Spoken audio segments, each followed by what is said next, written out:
उदो बोला उदो अंबाबाई माऊलीचा हो, उदो बोला उदो अंबाबाई माऊलीचा हो, उदो कारे गर्जती काय, उदो कारे गर्जती काय, महिमा वर्णू तिचा हो, महिमा वर्णू तिचा हो, उदो बोला उदो. अशा या आदिशक्ती अंबाबाईस कोटी कोटी वंदन करून आज तुम्हा सर्वांचं S9च्या नवरात्रोत्सव विशेष उपक्रम नवदुर्गा या उपक्रमात या कार्यक्रमात भक्तिभावानं स्वागत करतो आहोत.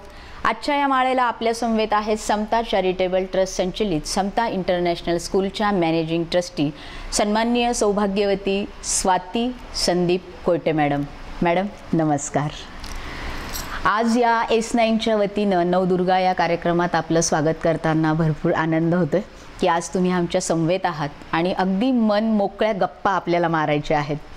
तर या गप्पांचा पहिलाच प्रश्न असणार आहे प्रत्येक महिलेचा जिव्हाळ्याचा प्रश्न की तिचं माहेर.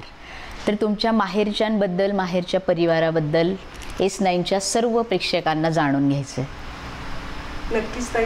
मी सासरची स्वाती संदीप कोयटे या नावाने आपल्या सर्वांना कोपरगावकरांना परिचित आहे. पण माझं मूळचं नाव माहेरचं नाव स्वाती वैजनाथ लोणगावकर. वैजनाथ अप्पा लोणगावकर हे माझे वडील, मंगला लोणगावकर माझी आई. आमचं संयुक्त कुटुंब. माझे आई वडील काका काकू भावंड ह्यांच्या समवेत मी लहानाची मोठी झाले. त्यामुळे संयुक्त कुटुंबामध्ये वागताना तिथे राहताना ज्या गोष्टी मला शिकायला मिळाल्या त्या नक्कीच माझ्या पूर्ण जीवनासाठी मला लाभदायक ठरल्यात. कारण की माझे प्रेरणास्थान माझे काका, ज्यांनी कधी मला वडिलाच्या खाली प्रेम दिलं नाही असं म्हणता येईल की वडील म्हणून त्यांनी आमचा सांभाळ केला. असे माझे काका जे नेहमी माझे आदर्श असतील. रागवायचं तेव्हा त्यांनी आम्हाला रागवलं, जीव लावायचा तेव्हा खूप जीव लावला आणि त्यामुळे त्यांनी ज्या प्रकारे घडवलं आम्ही घडलो व सासरी आल्यानंतरही एक मानाचं स्थान आम्हाला त्यांच्यामुळेच मिळालं असं मी नक्कीच समजते. हा माहेरचा परिवार लोणगावकर परिवार कुठला? मूळ जालना. लोणगावकर म्हटल्यावर लोणगाव म्हणून जालना जिल्ह्यामध्ये एक गाव आहे. पण आमच्या सर्व भावंडांच्या जन्मापूर्वी सगळेजण जालन्यात स्थायिक झाले. त्यामुळे जालन्याहून आपण कोपरगावला आलात. मराठवाडा. तर या लोणगावकर कुटुंबातलं तुमचं येणं, थोडक्यात तुमचा जन्म, तुमचा वाढदिवस कधी असतो? सांगायला खूप चांगलं वाटतंय तुम्ही नवदुर्गाचा कार्यक्रम घेताय. तर माझा जन्म 25 ऑक्टोबर 1982 नवरात्रातली अष्टमी हा माझा जन्मदिवस आहे. 8व्या माळेला तुमचा जन्म झालेला आहे. जन्म झाला त्यामुळे घरात काही मी जरा आरडाओरडा केला किंवा काय झालं की सगळे म्हणतात हिचं नवरात्रीचं चंडीचं रूप बाहेर आलेलं आहे, सर्वांनी शांत बसून. म्हणजे S9 किती हुशार आहे बघा. ही गोष्ट माहिती नव्हती पण नवदुर्गामध्ये या दुर्गेचं सिलेक्शन, तुमची निवड त्यांनी केलेली आहे. मॅडम आपलं शिक्षण किती झालंय? माझं शिक्षण मी आधी BA कंप्लीट केलं व त्यानंतर LLB. तुमचा BA ला विषय कुठला होता? माझा विषय होता हिस्ट्री आणि LLB केलं, त्यानंतर वकील आहात. LLB मी लग्नानंतर पूर्ण केलं. तेही काकांचा व सासरच्या आईंचा विशेष म्हणजे खूप आग्रह होता की का तू तुझी डिग्री एका वर्षासाठी कंप्लीट करत नाहीये. तर माझा मोठा मुलगा कुलदीप याच्या जन्मानंतर मी घर सांभाळून LLB कंप्लीट केलं व फर्स्ट क्लास मिळवलं. छान. तुमचा लोणगावकरांच्या परिवारातून कोयटे परिवारात येण्याचा हा जो प्रवास आहे, थोडक्यात हे वळण कधी आलं, म्हणजे तुमचं लग्न कधी झालं, कसं जमलं, याबद्दल ऐकायला आवडेल. नक्कीच माझं लग्न जमण्याचाही किस्सा थोडासा इंटरेस्टेड आहे असं म्हणायला हरकत नाही. काका कोयटे व त्यांचा परिवार, आता मी माहेर स्वाती लोणगावकर म्हणून तुमच्याशी बोलते की काका कोयटे आणि त्यांचा परिवार हा महाराष्ट्रभर आमच्या समाजामध्ये खूपच पॉप्युलर असा परिवार की त्यांच्याकडे लोक एक आदर्श म्हणून बघतात आणि महाराष्ट्रभर लोक वाट बघून होते की काका कोयटेंचा मुलगा कधी मोठा होतो आणि आपण आपल्या मुलीचं स्थळ घेऊन तिथे जाऊया. आणि त्यातच मी अगदीच फर्स्ट इयरला असेल मला असं वाटतं ताई की 12वी संपून फर्स्ट इयरला मी गेले आणि आमच्या एका नातेवाईकांनी खूप हट्ट धरला की मुलगाही जालन्याला येतोय, सगळा परिवार येतोय, तर तुम्ही दाखवण्याचा कार्यक्रम करा, संधी जाऊ देऊ नका. यांनाही खूप फोर्स झाला. पण असं म्हणतात की ऋणानुबंध जेव्हा लिहिलेले असतात तेव्हाच ते घडतात. तर तेव्हा काही तो चान्स आला नाही. काकींनी म्हणजे त्यावेळेसच्या आमच्या काकी आणि आत्ताच्या आई आईंनी सांगितलं नाही, आमचा मुलगा आत्ताशी 21 कंप्लीट करतोय, तुमची मुलगी एवढी लहान आहे, तर आपण नंतर भविष्यात जर खरंच ऋणानुबंध जुळले तर आपण नक्कीच एकत्र येऊ, असं म्हणून 3 वर्ष लोटले ताई. आणि अचानक एक दिवस काकांचा फोन आला की आता आमच्या मुलाला बघायला सुरुवात केली आहे, तर तुम्ही जे प्रपोजल आणलं होतं तोच आमंत्रण समजून आम्ही इथे तुमच्याकडे मुलगी बघायला येतो. असं करत हा मुलगी बघण्याचा कार्यक्रम झाला. अरेंज मॅरेज आहे आणि मी लोणगावकरची घरातली मुलगी, कोयटेंची सून म्हणून इथे आले कोपरगाव. 3 वर्षापूर्वीचा संबंध, सुचवलेलं स्थळ फायनल, फुल अँड फायनल झालं. उखाणा ऐकायला आवडेल मग आम्हाला. उखाणं घेणं कंपल्सरी का? एक उखाणं जे मला खरंच खूप आवडतं आणि ज्या गोष्टी आवडतात त्या करायला अगदी मनापासनं आपल्याला छान वाटत असलं, त्यातला हा एक उखाणा. अंत नाही माझ्या सौख्याला, किती वर्णू या शांत स्वभावाला. अंत नाही माझ्या सौख्याला, किती वर्णू या शांत स्वभावाला. संदीप रावांचं नाव घेता सुख लागे जीवाला. वा वा, असंच सुखाल. या सगळं जे जीवाचं सुख आहे हे तुम्हाला लागत राहो. धन्यवाद. सासरचा हा जो परिवार आहे, आपण जसं म्हणालात की कोयटे परिवाराचं आमच्या समाजात एक नाव आहे, तर ते फक्त तुमच्या समाजातच नाही तर आमच्या माहितीप्रमाणे आशिया खंडातल्या पतसंस्थेचा ज्यावेळी विषय येतो त्यावेळी काका कोयटेंचं जे नाव आहे ते मोठ्या आदरानं सन्मानानं घेतलं जातं. तर तुमच्याकडून आम्हाला काकांबद्दल, तुमच्या सासूबाई, सासरच्या परिवाराबद्दल आणखी जाणून घ्यायचं. आई आणि भाऊ आम्ही काकांना भाऊ म्हणतो. आई आणि भाऊ यांच्याबद्दल सांगताना मला वाटतं हा एपिसोडही पुरणार नाही, कारण की त्या दोघांमधला स्टॅमिना, त्या दोघांमधली एनर्जी 1% माझ्यात आली आहे, तर मी आज एवढी बळते. तर तुम्ही विचार करू शकता की हे लोकांनी ह्यांचा आयुष्याचा प्रवास किती उत्साहाने आणि धडाडीने चालवलेला आहे.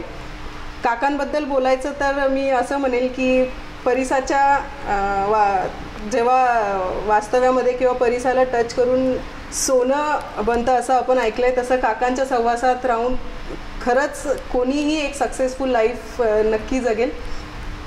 आणि या घराची सून म्हणून जे मला भाग्य लावलं आहे ते ईश्वराला मी आणि आज देवीच्या चरणी मी खरंच मला धन्य मानते की मी काका कोयटे ह्यांच्या घराची सून आहे. काका कोयटे हे एक परिचित नाव कोपरगावातच नव्हे, महाराष्ट्रातच नव्हे, भारतातच नव्हे, तर भारताच्या बाहेरही आज गेलेलं आहे.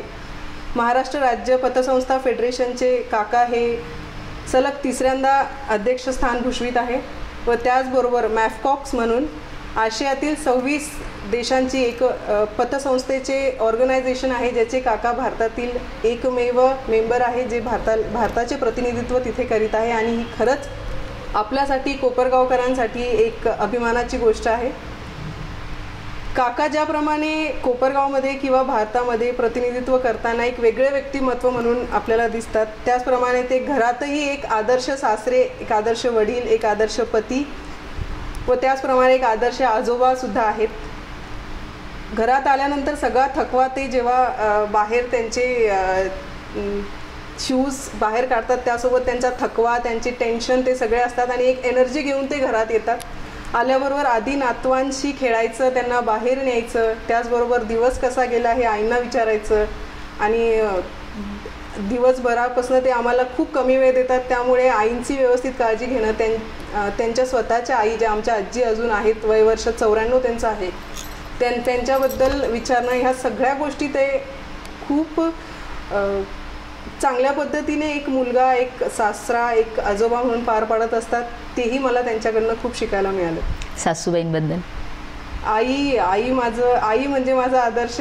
आई नसल्या असत्या किंवा आईच्या ठिकाणी अजून दुसऱ्या स्वभावाची एखादी स्त्री असली असती तर मी आज इथे कॅमेऱ्यासमोर आज ही उभी नसले असते, कारण त्यांनी मला खूप आवड होती स्वयंपाक करायची, मुलांना व्यवस्थित सांभाळायची, त्यांच्या मुलांवर फोकस करण्याची. पण ते सगळं करत असताना बाहेर तू निघ, बाहेर काहीतरी कर हे सांगणाऱ्या आई होत्या आणि ज्या तळमळीने ते हे सगळं सांगतात आणि त्याच्यासाठी मला हिंमत देतात. हे बघा, सांगणं खूप सोपं असतं की तू हे कर, पण माझे जे मुलं आहेत त्यांना व्यवस्थित सांभाळणं, त्यांचं व्यवस्थित सगळं करणं, मी नसताना एक सासू म्हणून नाही तर एक आई म्हणून माझ्या जागेची पूर्तता करणं, हे सगळं मी तर म्हणेल आईच करू शकतात. अजून दुसरी कुणालाच एवढी चांगली सासू खरंच नसेल असं माझी गॅरंटी आहे. म्हणजे सासरच्या परिवारात सासरे, आजी सासू, सासरे, सासूबाई, अजून आजी आमच्या, आई, भाऊ आणि नणंद ज्या नांदेडला असतात, त्याचबरोबर माझे पती संदीप कोयटे व माझे 2 छोटेसे गोड मुलं कुलदीप आणि ईशान. हां, संदीपरावांचा विषय निघाला तर त्यांच्याबद्दल आणि दोन्ही मुलं यांच्याबद्दल जाणून घ्यायचं.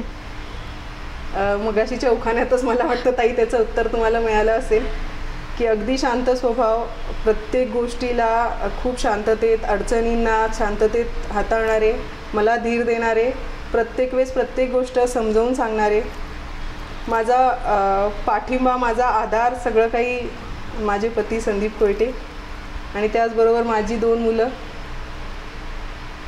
मुलांची नावं? माझा मोठा मुलगा कुलदीप आणि लहाना ईशान. कुलदीप हा सध्या 4थ्या वर्गात आहे समता इंटरनॅशनल स्कूल आणि ईशान हा समता स्टायनी टॉट्सला आहे, 3 वर्षाचा, नर्सरी स्टँडर्डला. आता फार तरुण वय आहे तुमचं, हा प्रश्नही तुम्हाला विचारू नये, पण तरीही आत्तापर्यंतची जी वाटचाल आहे लोणगावकर कुटुंबातली किंवा लोणगावकर कुटुंबातून कोयटे परिवारात आलेली, तर यात तुमचा खूप सर्वोच्च आनंदाचा क्षण कुठला आहे? तशा तुम्ही आनंदातच राहतात, पण सर्वोच्च क्षण? माझ्या तोंडची गोष्ट तुम्ही घेतली की जिकडे बघावं सुख मानण्यात असतं, जिकडे बघावं तिकडे मला लोकांकडनं खूप प्रेम मिळालंय. लोकांनी मला कोपरगावमध्ये आल्यानंतरही असं कधी जाणवलं नाही की कोणी असं माझ्याबद्दल काही कटकारस्थान किंवा असं होते, असं अजिबात नाही झालं. मला सगळीकडे सुखाचे क्षणच बघायला मिळाले या 10 वर्षात आणि लग्नाच्या आधीही, कारण की मी तिकडे शेंडेफळ म्हणजे सर्वात लहान होते, त्यामुळे सगळ्या गोष्टी हट्ट करून मागवायच्या आणि इथे सगळ्यात मोठी असल्यामुळे मानाने सगळ्या गोष्टी मला मिळाल्या. तरी सगळ्यात सुखाचा क्षण जर आपण म्हणायला गेलो तर आत्ता नुकतंच समता इंटरनॅशनल स्कूलला एज्युकेशन वर्ल्ड ही जी संस्था आहे हिच्याकडनं पहिलं नामांकन मिळालं आहे, जिल्ह्यातली पहिल्या नंबरची स्कूल असं त्यांनी मला ते शब्दने अवॉर्डेड केलंय त्यांनी तुम्हाला. तर ranker school of state level असं त्यांनी समता इंटरनॅशनल स्कूलची घोषणा केली आहे. त्यामध्ये त्यांनी स्कूलचा सर्वे केला, त्यानंतर CBSE ऑफिसमधनं स्कूलचे सगळे डॉक्युमेंट्स तपासून बघितले. आम्ही दैनंदिन मुलांच्या शिक्षण पद्धतीमध्ये काय काय बदल करतोय आणि काय काय नवनवीन गोष्टी आणण्याचा प्रयत्न करतोय ह्याचा त्यांनी आढावा घेतला.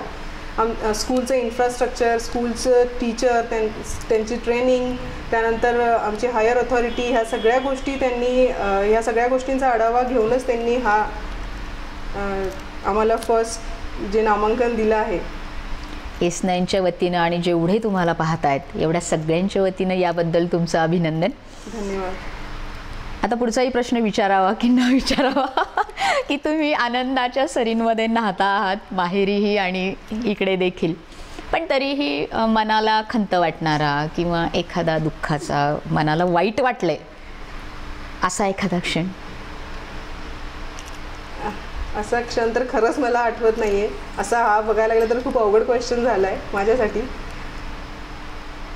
असा एखादा क्षण म्हटलं तर एकच गोष्ट की माझा दुसरा मुलगा ईशान जेव्हा झाला तो दिवस होता राखी पौर्णिमेचा आणि आम्ही सगळेजण अपेक्षा करत होतो की मुलगी होईल. माझा मोठा मुलगा कुलदीपसुद्धा या राखी घेऊन उभा होता की आता त्याला बहीण मिळणार, पण दुसरा मुलगा ईशान जो खरंच खूप गोड आहे त्याच्याबद्दल मला काही खंत नाही, पण एक मुलगी झाली असती तर खरंच खूप छान वाटलं असतं. अच्छा, म्हणजे मुलगी हवी होती, प्रश्नच नाही. तर अशा या निसर्गानं दिलेली देण आहे ती. नक्कीच. आणि तुम्ही समता इंटरनॅशनल स्कूलच्या माध्यमातून ज्या काही मुलं आणि मुली, तर मुलींमध्ये त्या तुमच्या मुली आहेत असं मानता आहात? सर्व माझी मुलं आहेत, त्यात काहीच शंका नाही. छान. तर थोड्याशा विश्रांतीची वेळ आहे. पुन्हा एकदा हा गप्पांचा सिलसिला असा सुरू राहणार आहे. तोपर्यंत काही क्षणांची उसंत.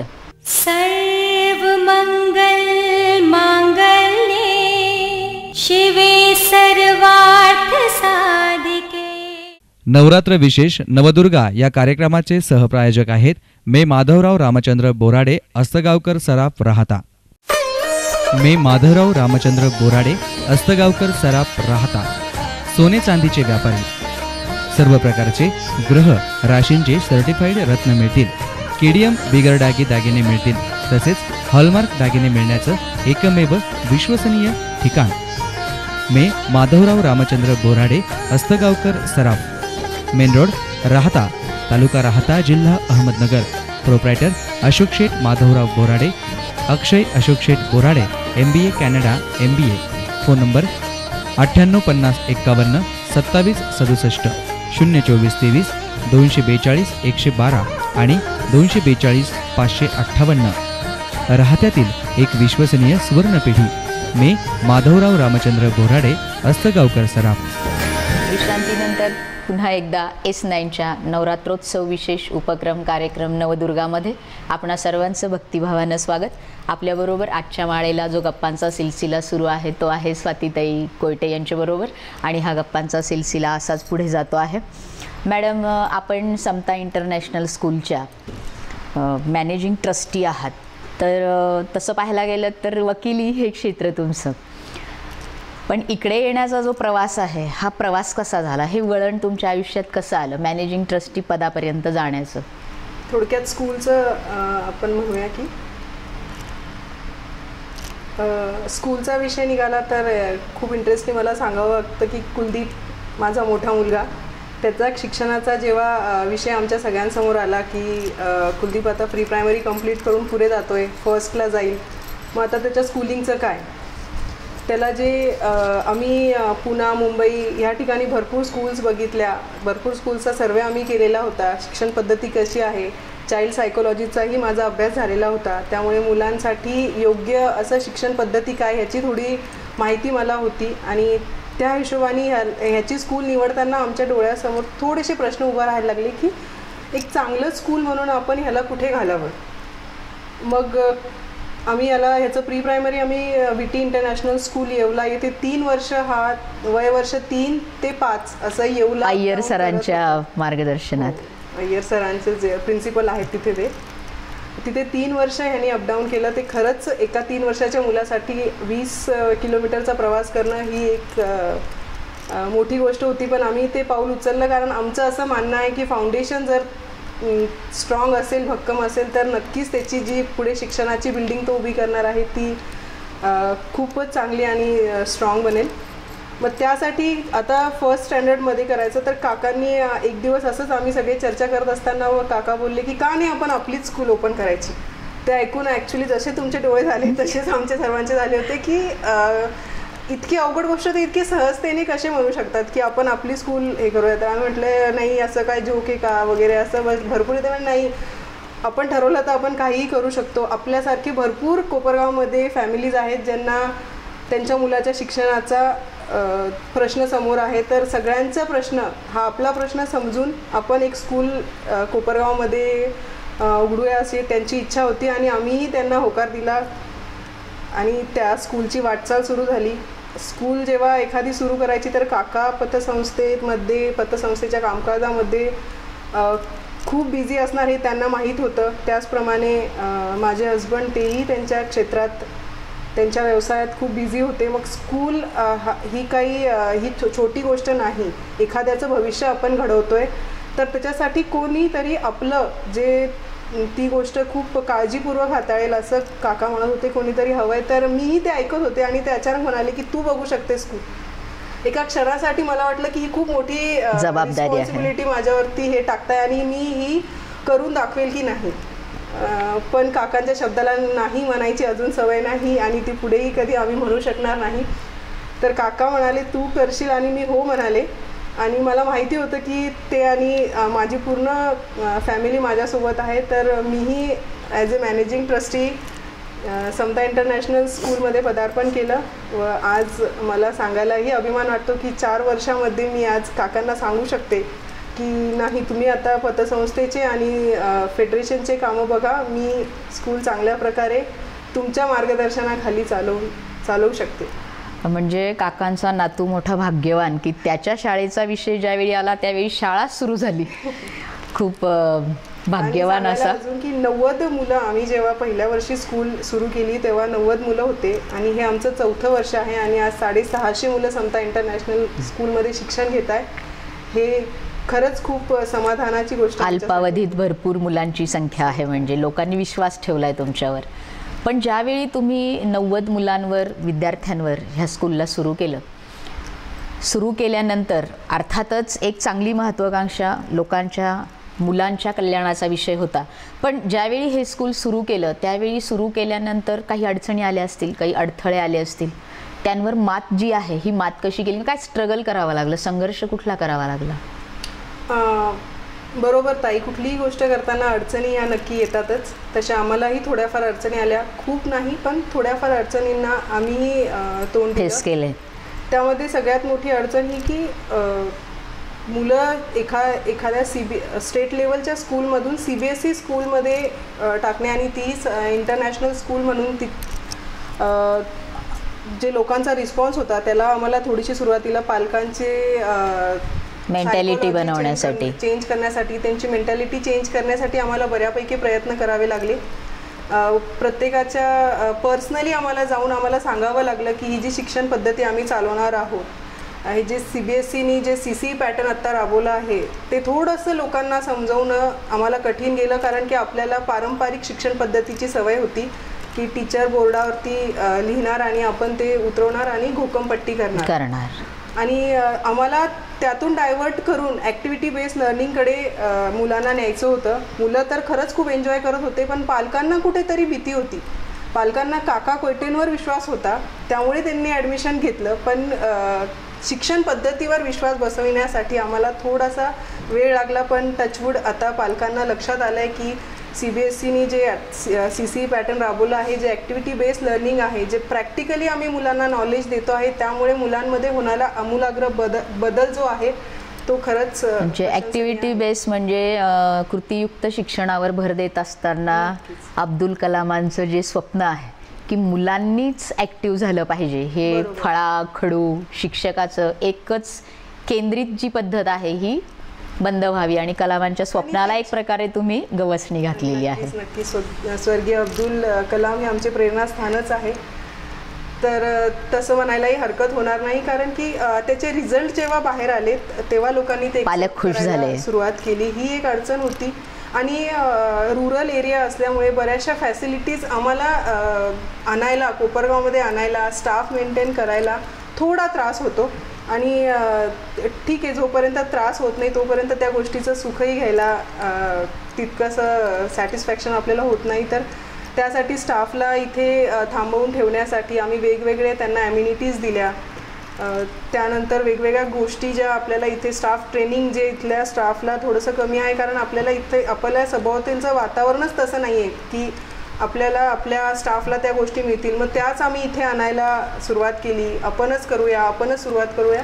तर ह्या थोड्याशा बेसिक गोष्टींना आम्हाला फक्त त्रास झाला. अदरवाईज सगळ्या गोष्टी, सगळ्या टीचर्स, सगळा स्टाफ, सगळ्या टीममुळे सगळ्या गोष्टी खूप सुरळीत पार पडल्या. समता इंटरनॅशनल स्कूलच्या जडणघडण किंवा समता इंटरनॅशनल स्कूल बद्दल जर थोडक्यात सांगायचं म्हटल्यास, समता इंटरनॅशनल स्कूल ही कोपरगावपासून म्हणजे कोपरगावचा क्राऊड किंवा ट्रॅफिकपासून लांब अशी लश ग्रीन 25 एकर कॅम्पसमध्ये वसलेली स्कूल, ज्यामध्ये नावात समता म्हणजे आईसारखा जीव लावणारी, संस्कृतीची जाण ठेवणारी, पण टेक्नॉलॉजीवर मात करूनही पुढे भरारी घेणारी अशी समता इंटरनॅशनल स्कूल अद्ययावत शिक्षण पद्धती आम्ही इथे मुलांना देतो. त्याचबरोबर आपली संस्कृती जपण्यासाठी इथे आम्ही मुलांची दीक्षाग्रहण सोहळा साजरा करून मुलांना ॲडमिशन स्कूलमध्ये देतो. त्याचबरोबर अन्न हा आपल्या जीवनातला एक खूप महत्त्वाचा असा भाग आहे. असं अन्न आम्ही आमच्या मेसमध्ये मुलांना प्रोव्हाइड करतो. त्याचबरोबर जर आपण अद्ययावत शिक्षण म्हणालोच तर आम्ही समतामध्ये library, language lab, maths lab, त्याचप्रमाणे स्पोर्ट्सचे वेगवेगळे सिलेबस आम्ही आता इंट्रोड्यूस करत आहोत. हो, जसं अकॅडमिक सिलेबस आहे तसेच स्पोर्ट्सचंही सिलेबस आम्ही यावर्षीपासून समता इंटरनॅशनल स्कूलमध्ये अवेलेबल करणार आहोत. त्याचबरोबर मला एक गोष्ट सांगायला अजून चांगलं वाटतं आहे की येत्या शैक्षणिक वर्षामध्ये समता इंटरनॅशनल स्कूल चे हॉस्टेल ही फॅसिलिटीसुद्धा उपलब्ध होणार आहे. त्यामुळे आपण सर्वांनी समता इंटरनॅशनल स्कूलला भेट द्यावी व इथे असणाऱ्या सगळ्या फॅसिलिटीजची माहिती. हे सगळं करत असताना आज राज्यातलं जे नामांकन झालंय स्कूलचं, अगदी फर्स्ट रँक होल्डर झाले, हे सगळं करत असताना स्वतःच्या छंदांबद्दल ते जोपासणं होतं का? कुठला छंद आहे तुमचा? छंद म्हणायला गेले तर मला कुकिंग खूप आवडतं. गरम सगळ्यांना काहीतरी वेगवेगळ्या डिश बनवून खाऊ घालायला मला फार आवडतं आणि खूप चांगलं आहे की माझे हस्बंड आणि माझे सासरे ते खूप आवडीने खातात सुद्धा. पण कुठेतरी आता तो छंद थोडा छंदच राहिला आहे, जरा मागे पडला आहे. त्यामुळे जेव्हा वेळ मिळेल आम्ही वेगवेगळ्या गोष्टी मी ट्राय करत असते. त्याचबरोबर मला नृत्याची खूप आवड आहे. त्यामध्येही मला बरेचसे पारितोषिक मिळालेले आहेत लग्नाच्या आधी आणि इथे आल्यानंतरही मला ह्या लोकांनी कधी जसं मला अवॉइड केलेलं नाही. छान. पुस्तक वाचणं होतं मग? आता कुकिंगच होत नाही तर पुस्तकं वाचण्यासारखं आवर्जून होतं, होतं कारण की त्याची गरज आहे. मला अपडेट राहण्याची गरज आहे. मी अपडेट असेल तर मी भावी पिढीला काही गोष्टी शिकवू शकेल. तर पुस्तक. तुमचं आवडतं पुस्तक कुठलं? माझं आवडतं पुस्तक हू मूव्ह माय चीज आणि हू मूव्ज माय चीज, बदलत्या परिस्थितीवर मात करणारं. आणि त्याचबरोबर चाणक्य अर्थशास्त्र हेही माझं खूप आवडीचं पुस्तक आहे, कारण चाणक्यसारख्या व्यक्तिमत्वाच्या काही गोष्टी जरी आपण अनुकरल्या तर त्या खरंच भावी पिढीलाही मार्गदर्शकच होते. छान. गाणं गायला आवडतं, ऐकायला आवडतं, पाहायला आवडतं?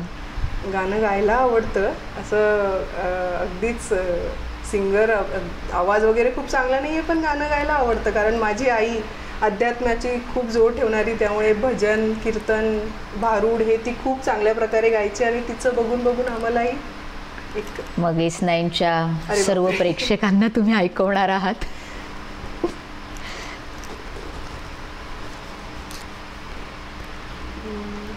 एक गाणं आहे जे ऐकलं किंवा गायलं की मला खूप छान वाटतं. रोजा पिक्चरमधलं मधूवर पिक्चराइज केलेलं गाणं, दिल है छोटा सा.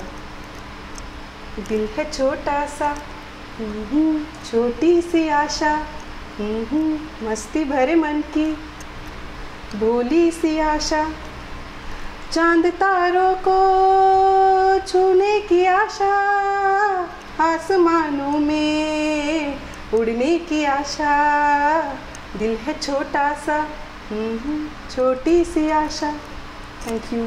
हे गाणं तुम्हाला आवडतंय याचा अर्थच तुम्ही आपल्या छोट्याशा मनातून प्रत्येक क्षेत्राला गवसणी घालण्याचा प्रयत्न, आणि त्यासाठीही S9च्या जेवढे तुम्हाला पाहतायत आणि S9च्या वतीनं तुमच्या सर्व आशा आकांक्षा पूर्ण होत अशी शुभेच्छा देतो आहोत. Very much. चित्रपट पाहणं होतं? हो. कुठला आवडता चित्रपट?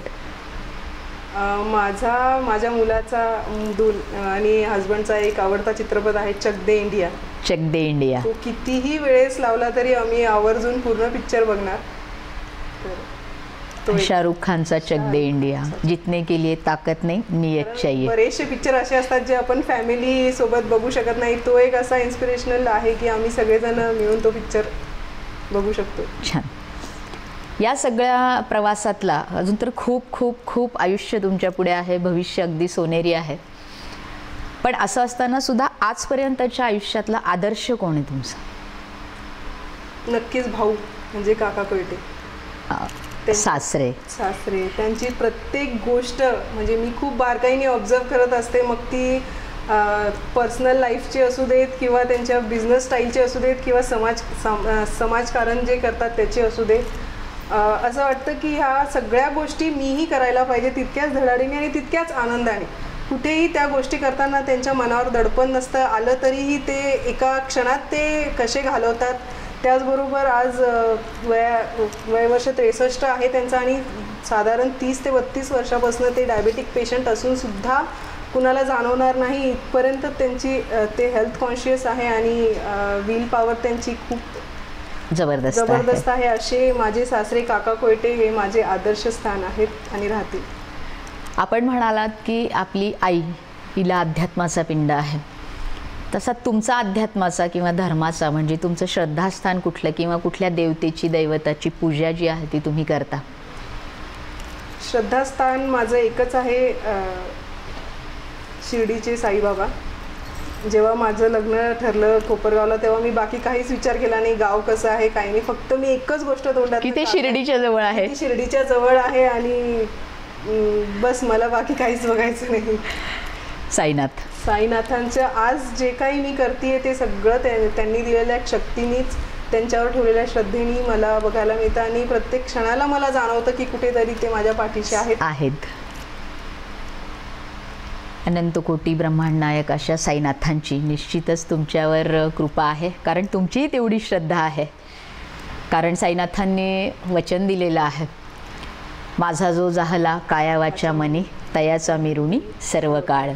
अशा साईनाथांना देखील या नवरात्रोत्सवाच्या या माळेला वंदन आहे. मॅडम, अशी कुठली गोष्ट आहे की ती तुम्ही करता किंवा ही गोष्ट स्वातीने केली आहे, ही कुणाला माहीत नाही आहे, थोडक्यात छुपा हुनर कुठला आहे तुमचा? त्याबद्दल कोणी जास्त काय विचारणार नसतं तर मी सांगेन. तसं काही नाही, पण एक छोटंसं की मी मिमिक्री चांगली करू शकते. जेव्हा मी कुणाला ऑब्झर्व करते आणि त्याच्याबद्दल काही विनोदी घडलेलं असेल तर ते मी कुणासमोर नाही पण मी करू शकते ते आणि बऱ्यापैकी ते मला जमतं. मग आता S9ला ते दाखवायलाच हवं. अजिबात नाही. तुमची जी मिमिक्री आहे एका सेकंदाची का होईना पण मिमिक्री आम्ही ऐकणार आहोत आता. अजिबात मला ते जमणार आहे. म्हणजे तुम्हाला हुनर छुपाच ठेवायचा आहे. छुपा हुनर आहे आणि तो छुपाच ठेवायचा आहे. चालेल, पण ही मिमिक्री आम्ही समता इंटरनॅशनल स्कूलच्या आता सगळ्यांनी तर ऐकलंच आहे आणि S9 पुन्हा एकदा तुमच्या भेटीला येणार आहे, त्यावेळी ते तुमच्या ह्या छुपा हुनरला सगळ्यांसमोर घेणार आहेत. माझ्या फॅमिलीलाही कुणाला माहित नाहीये की मला ती, म्हणून म्हटलंय की सुप्त गुप्त असणारी गोष्ट व्यक्त करून घेणार आहे S9. आयुष्यात आजपर्यंतचं जे आयुष्य आहे यात मी सगळं काही केलंय किंवा आता तुमच्या आवडत्या गाण्यातून जाणलंय आम्ही, ते एक्सपिरियन्स घेतला आहे की नाही, तुम्ही अतिशय महत्त्वाकांक्षी आहात आणि भाऊ अर्थात काका तुमचे आदर्श आहेत म्हटल्यानंतर तिथे जे तुम्ही मनात आणाल ते तुम्ही पूर्ण करालच. पण तरीही असं वाटलं का की अरे मला ही गोष्ट करायची होती आणि ती राहून गेली, की हे मला करायला हवं होतं पण सुटलंय माझ्याकडून, असं काही? नाही असं, आणि खरंच मला यावेळेला सुचत पण नाही असा काही प्रश्न. बर, ठीक आहे. तोपर्यंत तुम्ही आठवणार आहात, तुम्हाला आठवतंय तोपर्यंत आपण विश्रांती घेतो आहोत, काही क्षणांची विश्रांती. पाहत रहा, हसत रहा, बघत रहा. भेटतो आहोत विश्रांतीनंतर.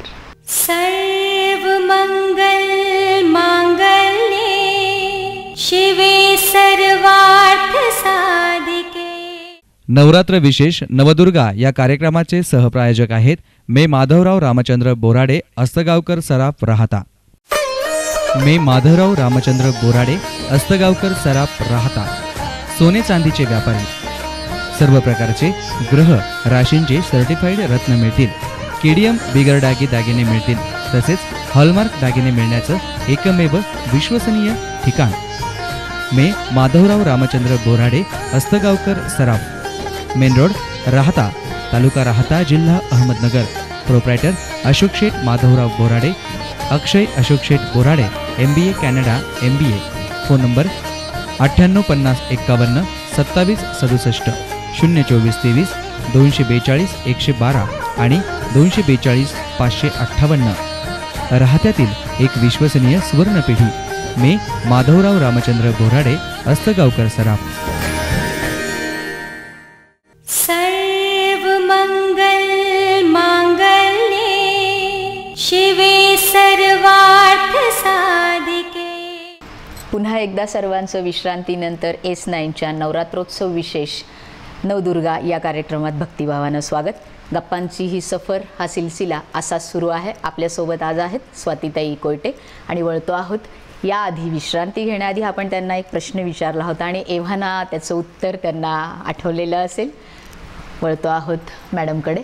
मॅडम, आम्ही एक प्रश्न तुम्हाला विचारला आहे, त्याचं उत्तर तुम्ही देता आहात? हो, बऱ्याच गोष्टी आहेत ज्या लाईफमध्ये मी विचार केल्या आणि त्या मी केल्याच, पण त्यातून एक गोष्ट माझ्या आयुष्यात राहून गेली. ती मला क्लासिकल नृत्याची खूप आवड होती आणि त्यामध्ये मला अजून शिक्षण घ्यायचं होतं. एक बेसिक तर मला माहीत आहे, पण मला पुढील शिक्षणसुद्धा घ्यायचं होतं. त्यासाठी पुण्यामध्ये मी बऱ्याच ठिकाणी जाऊन बऱ्याच लोकांशी भेटही घेतली, पण कामाच्या ओघामध्ये म्हणा किंवा घर सांभाळताना मुलांकडे लक्ष देताना ती गोष्ट कुठेतरी एक खंत म्हणून राहून गेली की मी ती गोष्ट करू शकले नाही. तर आयुष्यात नक्कीच मला ते करायला आवडेल. आणि मग मॅडम, पुण्यापर्यंत तुम्ही यासाठी गेलात, तर मग स्कूलच्या माध्यमातून आपल्याकडे जर क्लासिकल डान्सचं जे प्रशिक्षण आहे, शिक्षण आहे, एक बेसिक लेवलला ते सुरूही केलं आहे. इव्हन आमची मुलं अजून खूप लहान आहे आणि कोपरगावमध्ये मी तुम्हाला आत्ता सांगितलं की बऱ्याच गोष्टी आणायला वेळ लागतो. त्याप्रमाणे सध्या आमच्याकडे बरेचसे डान्स टीचर्स आहेत. त्यात आम्ही क्लासिकलही घेतलेले आहेत, पण अजून चांगल्या पद्धतीने एक त्याच्यासाठी शास्त्रोक्त एक वेगळा अभ्यासक्रम सुरू करण्याच्या हिशोबाने आम्ही प्रयत्नशील. म्हणजे मुलांना त्यात पदवी घेता येईल. म्हणजे मलाही तिथे कोपरगाव जाण्याची गरज पडणार नाही आणि मीही तिथे शिक्षण घेईल. बरोबर, मुलं त्यात पदवी घेतील, विशारद होतील. बरोबर. S9च्या वतीनं तुमच्या राहून गेलेल्या गोष्टीसाठी शुभेच्छा. S9नी मला ती गोष्ट आठवण करून दिली, त्याबद्दल धन्यवाद. हे सगळं करत असताना समाजात, व्यवहारात, कुठेही अशी गोष्ट आहे का की त्या गोष्टीचं नाव घेतलं की प्रचंड संताप येतो, चीड येते, राग येतो, अशी एखादी बाब आहे का? तसं तर नाही आहे, पण मला खरं सांगायचं तर खोटं बोलणं किंवा नाटकी रूपांतर करून जे लोक काही व्यक्त करतात ते अजिबात नाही आवडत. आणि ते बऱ्यापैकी मला त्याबद्दल कंट्रोल करते, कारण माझे सभोवतालचे माझे फॅमिली मेंबर्स जे आहे ते खूप सहनशील म्हणता येईल, संयमी आहेत आणि ते मला कुठेतरी त्यावर कंट्रोल करायला त्यांनी आता शिकवलं आहे. अदरवाईज मी कुणाचं खोटं बोलणं किंवा जे आपण म्हणतो एक देखावा करून लोक जे बोलतात ते अजिबात मी सहन करू शकत नाही. आणि तो पेशन्स तुम्हाला सासरच्या परिवाराने शिकवला, यापैकी शिकवला. अजूनही पूर्ण त्यांच्या इतपत नाही शिकले मी, पण म्हणजे चीड येते. बरोबर आहे की जर तसं होतंय तर चीड येते की तिथेच मी त्याला बोलू काहीतरी, बट ठीक आहे, प्रत्येकाचा स्वभाव असतो, इट्स ओके. जर तुम्ही वकील आहात आणि वकील असताना सुद्धा तुम्हाला आज एज्युकेशनच्या या फील्डमध्ये यावं लागले किंवा अगदी आनंदाने तुम्ही ते स्वीकारले, पण जर आज तुम्ही या मॅनेजिंग ट्रस्टी पदावर नसता तर तुम्ही आज कुठल्या क्षेत्रात राहिल्या असत्या? अर्थात आम्हाला कळतंय की तुम्ही एकतर वकिलीच्याच राहिल्या असत्या, पण ते तुमच्याकडनं आम्हाला ऐकायचं आहे की तर कुठे राहिल्या असत्या? नक्कीच school as a managing trustee जर मी बघत नसले असते तर मी वकिलीची प्रॅक्टिस केली असती. तशी माझी तयारीही मी घरी दाखवली होती. आणि त्याचबरोबर चाइल्ड सायकोलॉजिस्ट ह्याबद्दलही मला एक कुठला तरी कोपरगावमध्ये एक क्लास म्हणावा किंवा एक बेसिक इथल्या पेरेंट्सला अवेअरनेस करायला खूप आवडलं असतं आणि त्याहीबद्दल मी घरी तयारी दाखवली होती. पण ह्या सर्वांची जुळवणूक आज मी माझ्या सध्याच्या फील्डमध्ये पूर्ण करतो. बरोबर, या दोघांची सांगड तुम्ही उत्तमरित्या घातलेली आहे. बरोबर. आज आता S9ने ही जी थीम, हा उपक्रम, कार्यक्रम आणलेला आहे की जिल्हाभरात तो झळकण्याच्या आधीच लोकप्रिय होतो आहे, तर अनेक महिला तुम्हाला पाहतायत, तर विनंती असेल S9ची की महिलांना तुम्ही काहीतरी सांगावं की आज तुमच्याकडे एक ऑथॉरिटीची पोस्ट आहे, तुम्ही मुलं घडवता आहात, या देशाचं भविष्य घडवता आहात, कलामांचं स्वप्न तुम्हाला पूर्ण करण्याचा तुमचा ध्यास आहे, तर महिलांना तुम्ही काय सांगू इच्छिता?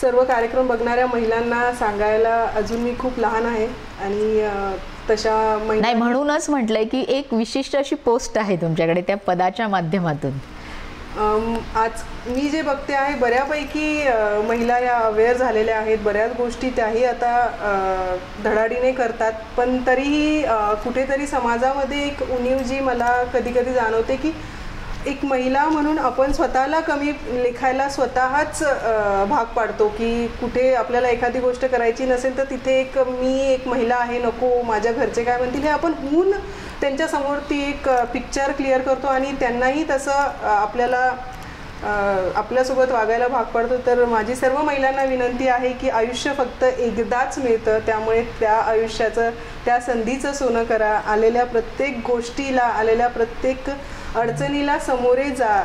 तुम्ही आयुष्यात आल्या तेव्हा एकट्या होत्या, मग का तुम्ही आज इकडे दुसऱ्यांकडे बघून एक आधार शोधत असता. त्याचबरोबर एका स्कूलची मॅनेजिंग ट्रस्टी या नात्याने मी सांगेल की सर्व आयांना मी स्पेशली सांगेल की प्रत्येक मूल एक क्वालिटी घेऊन ह्या जगामध्ये एक असतं. प्रत्येक मूल एक युनिक असतं. त्यामुळे प्लीज आपल्या मुलाचं कंपॅरिझन दुसऱ्या मुलाशी करू नका. ताई, मी हे खूप बघते की स्कूलमध्ये एखादा मुलगा अभ्यासात हुशार असेल आणि एखादा खेळात असेल तर खेळ हे काही तुच्छतेची बाब नाही आहे. सचिन तेंडुलकरच्या आईने जर त्याला असं सांगितलं असतं तर आज तो क्रिकेटर आपल्याला बघायला बरोबर. त्यामुळे आपल्या मुलाची क्वालिटी ही एक आई शोधू शकते, कारण आई ही सगळ्यात पहिली आपली गुरु असते. त्यामुळे सगळ्या आयांना मी एक विनंती करेल की तुमच्या मुलातली क्वालिटी जाणून त्यावर अभ्यास करून त्यासाठी तुमच्या मुलाला प्रेरणा द्या. धन्यवाद. हा प्रश्न पण आता तुम्हाला पुढचा विचारावा की न विचारावा असा प्रश्न आम्हाला पडलाय की बऱ्याच गोष्टीत तुम्ही आपलं समर्थपण, आपलं नैपुण्य दाखवलेलं आहे. अगदी ते टॅलेंट दिसतंच आहे. तरी पण अशी कुठली गोष्ट आहे की जी तुम्हाला येत नाही किंवा जमणारच नाही किंवा ती करण्यासाठी तुम्हाला खूप भीती वाटते, अवघड वाटते की नाही, नो, हे मला नाही जमू शकत? असं नो नाही हा शब्द कधीच माझ्या आयुष्यात आला नाही. चलो लेट्स ट्राय असंच मी नेहमी बोलते, कारण मला त्याची शिकवण लहानपणीपासून आहे की आधी नाही म्हणू नका, आधी करून बघा. फार तर फार काय होईल, चुकेल, त्या पलीकडे होणार नाही, पण प्रयत्न केल्याची एक भावना, एक समाधान तुमच्यामध्ये राहील. त्यामुळे असं मला नाही वाटत की कुठली गोष्ट मला येणार नाही किंवा भीती वाटते किंवा जमणार नाही. पण एकच आहे की खोटं बोलणाऱ्या लोकांची मला भीती वाटते आणि रागही येतो. आता मॅडम, आपण या नवदुर्गाच्या उपक्रमाच्या कार्यक्रमाच्या उत्तरार्धात आहोत. ज्या चॅनलनं आपल्याला जिल्हाभरातल्या महिलांपर्यंत पोचवलं आहे, अर्थात राज्यातलं फर्स्ट रँक किंवा टॉपर असं स्कूल म्हणून आपल्याला नामांकन मिळालेलंच आहे, म्हणजे तुम्ही आधीच झळकलेल्या आहात. पण तरीही S9च्या माध्यमातून अनेक महिला तुम्हाला पाहत आहेत आणि तेही पावन अशा नवरात्राच्या काळात पाहत आहेत. तर ह्या S9च्या बद्दल तुम्हाला काय सांगावं असं वाटेल, कुठली प्रतिक्रिया द्यावी वाटेल? सर्वप्रथम S9नी मला या कार्यक्रमासाठी माझी निवड केली, त्याबद्दल S9 ह्या चॅनलचे धन्यवाद. S9 सोबतचा मी बऱ्याच गोष्टींचा अनुभव घेते आणि S9 न्यूज चॅनलही मी बघते. त्यांचे जे कार्य आहे त्याबद्दल त्यांना खूप खूप शुभेच्छा, कारण कोपरगावसारख्या, फक्त कोपरगावच नव्हे तर जिल्हाभरामध्ये हे चॅनल झळकते व लोक उत्सुक असतात की S9वरती काय येणार आणि आपल्याला जिल्ह्याची माहिती मिळणार. त्यामुळे मी आणि त्याचबरोबर हा जो नवदुर्गा कार्यक्रम त्यांनी ठेवला, बरोबर ना, नवदुर्गा, त्यामुळे बऱ्याचशा कोपरगावातल्या महिला, त्यांच्यातले छुपे टॅलेंट किंवा त्यांच्यातल्या चांगल्या गोष्टी आम्हाला माहिती होतील. तर थँक्यू S9. धन्यवाद. उत्तरार्ध जो उल्लेख तिथे केला आहे, तर आता तुमचा रॅपिड फायर राऊंड चालू होतोय. यात तुम्हाला 4 प्रश्न विचारले जाणार आहेत. येस, नो, हो किंवा नाही, आणि असलंच तर ॲन्सर इन 1 वर्ड, एका शब्दात तुम्ही उत्तर देणार आहात. तुमचा राऊंड सुरू होतोय. तुमचा पहिला प्रश्न, आपण एवढ्या मोठ्या समता इंटरनॅशनल स्कूलच्या मॅनेजिंग ट्रस्टी म्हणून काम करता आहात. असं वाटतं का की कोयटे परिवाराच्या मेंबर आहात, या परिवाराच्या सुनबाई आहात म्हणून आपल्याला ही पोस्ट मिळाली की आपल्यातल्या टॅलेंटमुळे मिळालेली आहे? दोन्ही नाही, एकच हवं आहे. रॅपिड फायर राऊंडच असा आहे, एकच. नक्कीच कोयटे परिवाराची सून आहे म्हणून संधी मिळाली आणि मी त्या संधीचं सोनं केलं. अच्छा, धन्यवाद. आपल्या सासूबाईंनी, सुहासिनीताईंनी अतिशय यशस्वीरित्या नगराध्यक्षपद भूषवलेलं आहे या कोपरगाव नगरीचं. जर तुम्हाला संधी मिळाली नगराध्यक्षा होण्याची तर तुम्हाला राजकारणात यायला आवडेल, हो की नाही? अजिबात नाही. नाही. धन्यवाद. अजिबात नाही, मोठ्या ठामपणे सांगितलंय. धन्यवाद. शिक्षण संस्था चालवताना, गुणवत्तापूर्ण शिक्षण देत असताना गोरगरीब किंवा सर्वसामान्यांना, मध्यमवर्गीयांना, जे मिडल क्लासमधले आहेत यातल्या मुलांना हे परवडू न शकणारं आपल्या स्कूलमध्ये की हे परवडू न शकणारं शिक्षण आहे, याची खंत वाटते का, हो की नाही? नक्कीच वाटते, पण त्यासाठी आम्ही दादाप्पा खंडाप्पा कोयटे विद्यालय हे अगदी अफोर्डेबल अशा 50 रुपये महिना अशा याच्यावरती आमच्या आई एक स्कूल चालवतात, त्यामुळे ती खंत तिथे जी जाणवते ती इथे पूर्ण होते. ती स्कूल कुठे आहे? ती स्कूल निवारामध्येच आहे, अगदी घराला खेटून आमच्या, आणि तिथे पण आता हा प्रश्न S9च्या वतीने विचारण्याचं प्रयोजन असं की ते इन्फ्रास्ट्रक्चर आणि हे इन्फ्रास्ट्रक्चर सेम आहे का? नाही, अगदीच तसं तर नसणारच नाही, मग त्याबद्दल विचारतो आहोत की ही खंत आहे की नाही? हो, नक्कीच आहे. धन्यवाद. आपलं शिक्षण LLB असताना सुद्धा आपण वकिलीची प्रॅक्टिस केली नाही किंवा त्याकडे आपल्याला वळायला मिळालेलं नाही, तरी पण शिक्षण क्षेत्रात आपण गेलेले आहात, त्यात कम्फर्टेबल आहात की तुम्हाला वकील म्हणूनच आवडलं असतं? आज मॅनेजिंग ट्रस्टी म्हणून कम्फर्टेबल आहात, समाधानी आहात की नाही मी वकिलीच केली असती तर बरं झालं असतं, असं यातलं काय वाटतं तुम्हाला? नाही, मी मॅनेजिंग ट्रस्टी म्हणूनच समाधानी आहे, कारण की एक समाधान आहे पिढी घडवण्याचं. वकील म्हणून मी समाधानी वैयक्तिकरित्या झाले असते की मी माझी वकिली चांगली करते किंवा त्याचा फायदा 1 किंवा 2 किंवा 3 लोकांना होतोय, बट एक स्कूल चालविताना एक पिढी घडविण्याचं जे सॅटिस्फॅक्शन मला मिळतं ते नक्कीच सगळ्या बाकीच्या प्रोफेशनपेक्षा वेगळं असेल. धन्यवाद मॅडम. अगदी दिलखुलास आपण गप्पा या S9च्या नवदुर्गामध्ये आमच्याशी मारलेल्या आहेत आणि खरोखर हे दुर्गेचं रूप आहे आणि तुम्ही 8व्या माळेला जन्माला आलेले आहात आणि S9च्या बाबतीत खरंच नवल वाटतंय की ज्या पण दुर्गा त्यांनी निवडलेल्या आहेत प्रत्येकीचा छुपा हुनर, प्रत्येकीचं टॅलेंट गप्पा मारत असताना लक्षात आले. त्यांनी आधी कुणालाही हे सांगितलेलं नव्हतं, तर अशा S9ला आपण अतिशय उत्तम असा प्रतिसाद दिलात. आपल्या ऋणात राहू इच्छितो आहोत. धन्यवाद. धन्यवाद S9. Thank you very much. बघत रहा, हसत रहा, मातीची आराधना करत रहा, पाहत रहा S9